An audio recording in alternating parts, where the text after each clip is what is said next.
So what does your company specialize in? Right. So I was at that company for 3 years, and then I left there to start my own company called PropSwap. And what PropSwap does is we are a secondary market for sports bets. So when I was working at the industry and I was looking around, and so when you make a sports bet, it's, it collects, a certain amount if it wins, but it's worth zero if it loses. It's like all or nothing, right? And if you bet on, the Vegas Golden Knights to win the Stanley Cup right now, and your ticket collects $10,000, if they win it, it's worth that. If they could fall one game short, it's worth $0. But there's a whole range of values in between 0 and 10,000 that it's worth at any given time. But you can't.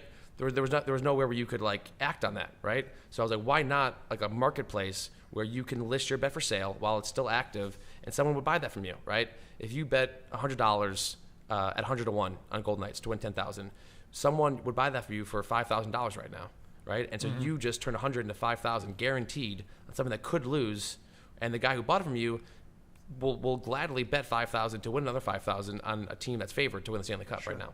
Have you guys ever offered somebody, I think we were reading an article earlier about the Falcons guy from last year? Yeah.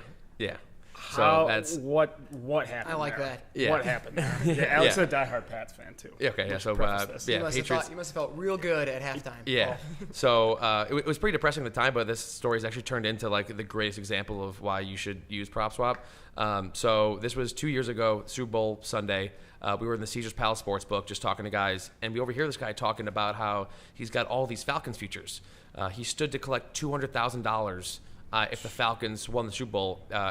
He bet 7 different times over the course of the year. He bet 10,000 to win 200,000, and he was saying how he's gonna buy his parents a house. If the Falcons win, all this stuff. And we're like, look, here's what we do, right? We just overheard him. We're like, here's our company. Here's what we do. And so we got on the phone and we talked to our big buyers. So PropSwap does not buy any tickets ourselves. We just connect buyers and sellers. And so we had a buyer say, we'll pay $85,000 for all those tickets, right? So then we walked up to the guy with a check in our hand. We said, here's a check for $75,000. Right, because we were going to make some money. Make some money. We put it in his hand. Here's a check for $75,000 for all these Falcons tickets, and he ripped it up. He said, "No way." He said, "Falcons are winning this game." And I was like, shit. "Would you sell one of them?" Because he bet 7 different tickets, right? So I was like, "Would you even sell one of those?" Right? You could sell one of those to recoup your initial investment, right? And then you're free rolling it. You wouldn't sell it. You wouldn't hedge a penny. And so, I'm sure he was very down after that one. I can't even imagine what was going through his head. He was standing on tables at halftime. But I think he was crawled up in a ball at the end of the game. Have you guys heard from him since? No, we obviously we reached out to him after the game. A little Did jab, it a little jab, gloat? a little jab. I mean, So he was pretty rude about it because obviously he tore up the check. He was like, "Oh, I'm gonna tear this up and show you up," kind of, right? Yeah, I mean, he was just but see, people have this irrational confidence with their sports bets, right?